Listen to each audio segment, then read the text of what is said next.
Ay, wala nang tuba. Ayun. Yan, yung tuba ngayon. Wala na palang tuba si Buddy. Tapos, yung tuba ngayon, Ayusin mo yung pagkakaw mo. ilalagay dito.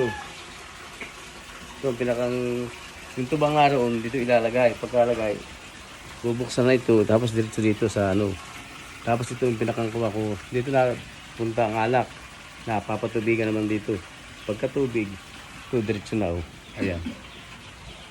Yan, tulo na yan. Ganyan ang proseso paggagawa ng alak. So talagang dapat ikuha na yan. May apoy. Kapag walang apoy, hindi naman natutulo. Kung basta ganyan lang. Yan, dito naman tayo. Ito yung kargaan ng bualaw. Yung kasama kong bata, Tisoy. Ito na rin, ito pa na. Ayan. Pag umapoy na yan, kukulo na yun. Galing dito sa kuwan. Tapos yun ang kinukuha ng tubig. Ayan o, yung mataas na yun. Ayan. Tapos diretso dito, umalak na siya. Dito nang gagaling.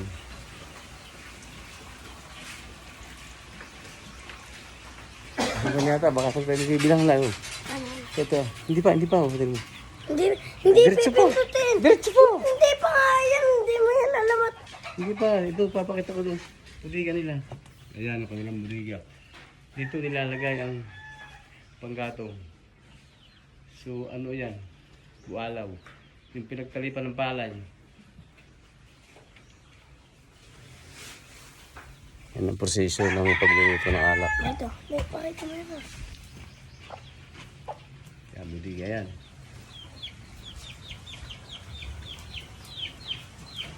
Yan si Busing oh. Nagtaktak ng bualaw sa taas. Tara, akin ang... Tata, pindutin mo na. Mamaya pa, mamaya pa. Pindutin Oh. mo Wow. Pindutin, tata. Sabi, palis. Ha? Palis na tayo. Ayun po, paalis na po kami. Amin na pong napunta yung gawa ng alak. Sa kung saan may nagluluto kanina. Yan si Busing. Yun na may-ari ng lutuan. Okay, at paalam na tayo. Tayo pupunta pa sa kuwan. Sa ano? Oo, ayan. Ibinsang ko yun. Tayo ay may pupuntahan pa bukas o mamaya. Okay, paalam na tayo. Bye-bye.